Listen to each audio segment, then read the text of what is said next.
Assalamualaikum warahmatullahi wabarakatuh.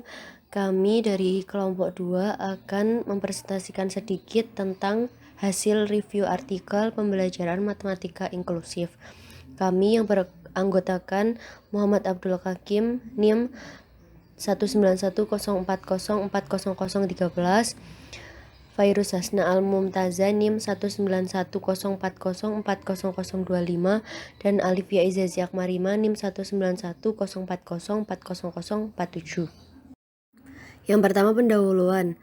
Inklusi dipresentasikan sebagai pendekatan pedagogis baru yang menjanjikan di Konferensi Dunia tentang Pendidikan Kebutuhan Khusus atau Special Needs Education di Salamanca, UNESCO tahun 1994. Diamanatkan oleh Konferensi PBB tahun 2006 tentang hak penyandang disabilitas.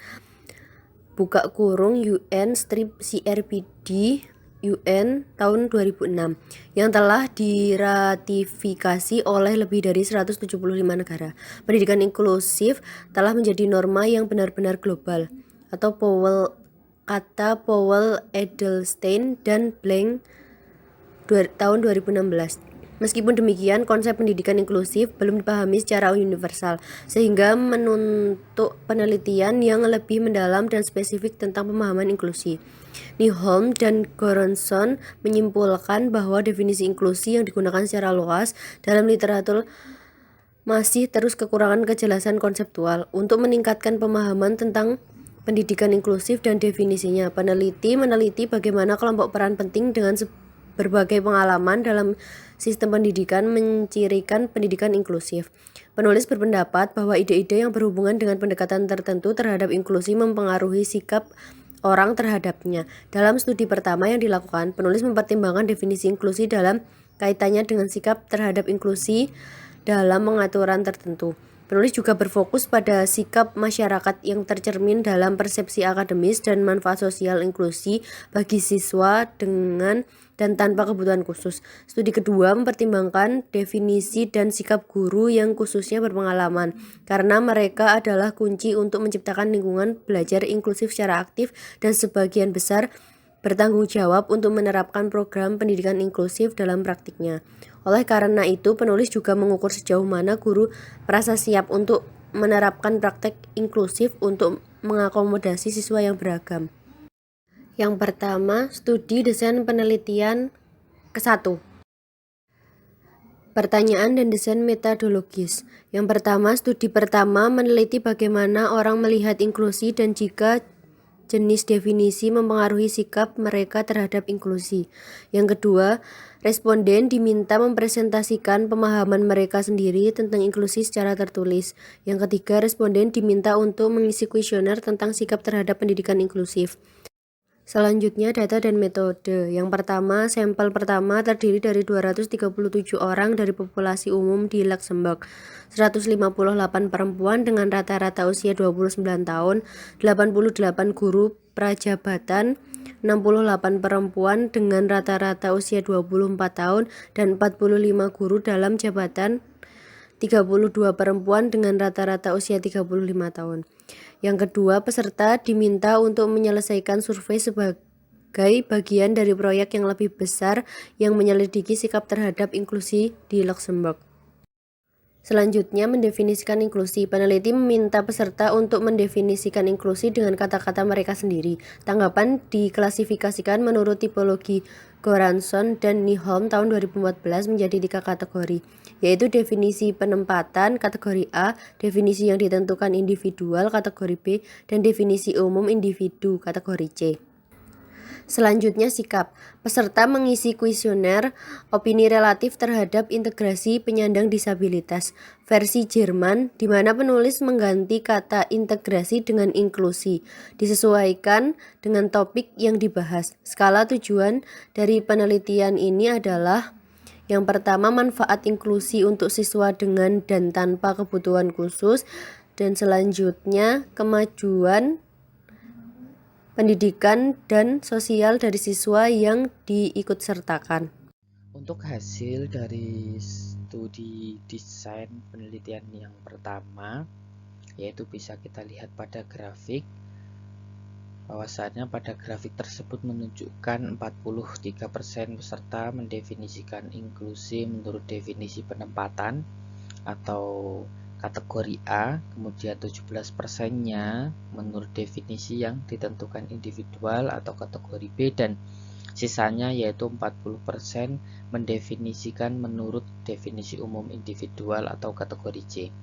Hasil ini menekankan bahwa konsep inklusi dipahami secara berbeda oleh mereka yang berhubungan dengan sistem pendidikan di Luxembourg. Sikap terhadap inklusi oleh kelompok peserta.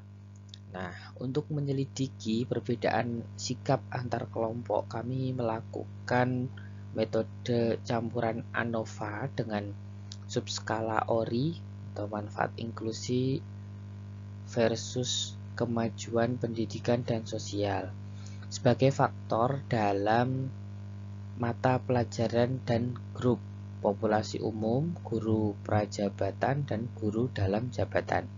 Sebagai faktor antar mata pelajaran, hasilnya mengungkapkan efek utama yang signifikan untuk ORI subskala F 1,368 sama dengan 65,65, P lebih kecil daripada 0,01,2 sama dengan 0,16, menunjukkan perbedaan skor untuk dua subskala. Diskusi. Studi pertama berfokus pada Goranson dan Delholm pada tahun 2014, tipologi definisi inklusi dan peserta Luxembourg yang disurvei dengan keterlibatan partisipatif atau profesional dalam sistem pendidikan. Nah, temuan menunjukkan sejalan dengan penelitian sebelumnya, Cruz dan Dedering 2018, bahwa peserta dengan keterlibatan yang berbeda dalam sistem pendidikan merasakan inklusi dengan cara yang berbeda. Kemudian selanjutnya kami mempertimbangkan hubungan antara kategori definisi ini dan sikap kelompok yang berbeda terhadap inklusi. Hasil mengungkapkan bahwa orang yang mendefinisikan inklusi menurut definisi individualisasi umum, terutama guru, memiliki sikap paling positif, diikuti oleh mereka yang mendefinisikan inklusi menurut definisi individual tertentu dan definisi penempatan, terutama anggota populasi umum. Bisa jadi karena keterlibatan profesional mereka, guru mempertimbangkan konteks reformasi pendidikan yang lebih luas, yang mencerminkan perdebatan kontemporer mengenai tujuan akhir inklusi. Menyelidiki sikap terhadap pendidikan inklusi dimotivasi oleh gagasan bahwa sikap dapat memprediksi perilaku di kemudian hari. Glesman dan Albarracin 2006. Akibatnya, sikap positif terhadap inklusi dipandang sebagai kondisi penting untuk pendidikan inklusif. Avramidis dan Norwich 2002, The Boer, Pitt and Minnett 2011.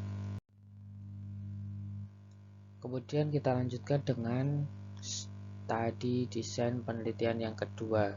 Setelah kita tadi telah membahas dari studi desain penelitian yang pertama.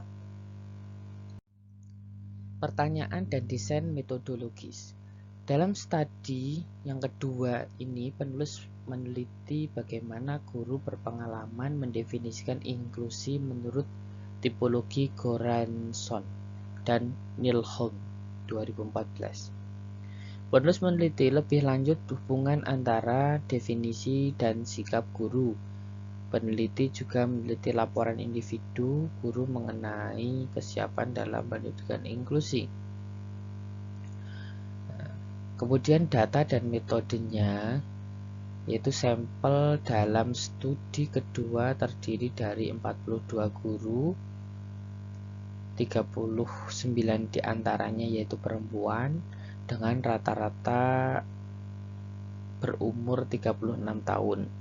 yang melaporkan sudah berpengalaman mendapatkan siswa dengan kebutuhan khusus di kelas mereka. Guru menyelesaikan survei sebagai bagian dari penelitian lebih lanjut mengenai kompetensi dan sikap guru terhadap pendidikan inklusi di Luxembourg. Selanjutnya, definisi penyertaan untuk studi kedua. Penulis meminta guru untuk mendefinisikan inklusi dalam konteks pendidikan dengan kata-kata mereka sendiri. Penulis mengumpulkan ekspresi tertulis terbuka untuk menyelidiki perbedaan kualitatif dalam konseptualisasi inklusi. Kemudian, peserta menyelesaikan kuesioner tentang sikap terhadap inklusi bagi guru versi bahasa Jerman yang terdiri dari 2 subskala yang berfokus pada siswa, yaitu mempromosikan kompetensi akademik di kelas inklusif dan inklusi sosial di sekolah. Item diberikan skor pada skala Likert mulai dari 1 hingga 6. Skor subskala rata-rata di atas skor skala rata-rata 3,5 digunakan untuk menunjukkan sikap yang lebih baik terhadap inklusi. Untuk hasilnya, penulis menggunakan operasionalisasi tipologi definisi yang sama seperti dalam studi pertama. Distribusi dari 3 kategori definisi inklusi menunjukkan bahwa sebagian besar guru, yaitu sebanyak 67%, mencirikan inklusi menurut definisi individual umum. Selain itu, 10 responden atau sebanyak 24% menggunakan konsep menurut definisi individual spesifik dan hanya 4 responden atau sebanyak 9,5% yang menggunakan definisi placement. Kemudian diskusi untuk studi yang kedua. Studi kedua berfokus pada tipologi definisi inklusi menurut Goranson dan Nielholm pada tahun 2014 di antara para guru berpengalaman di Luxembourg.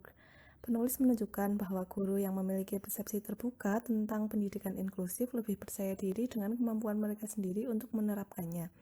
Secara umum, guru menunjukkan sikap positif terhadap inklusi sosial siswa dengan kebutuhan khusus dan sikap netral terhadap peningkatan kompetensi akademik semua siswa. Selain itu, mereka menunjukkan kesiapan individu yang moderat untuk menerapkan pengajaran inklusif.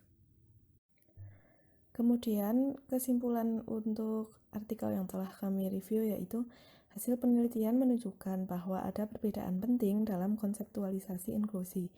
Definisi yang berbeda ini juga penting ketika mempertimbangkan sikap masyarakat terhadap kebijakan dan praktik pendidikan inklusif dalam berbagai konteks budaya.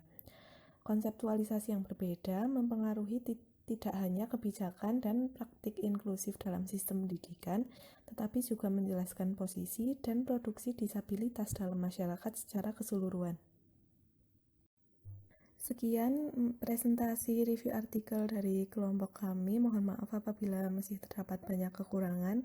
Wassalamualaikum warahmatullahi wabarakatuh.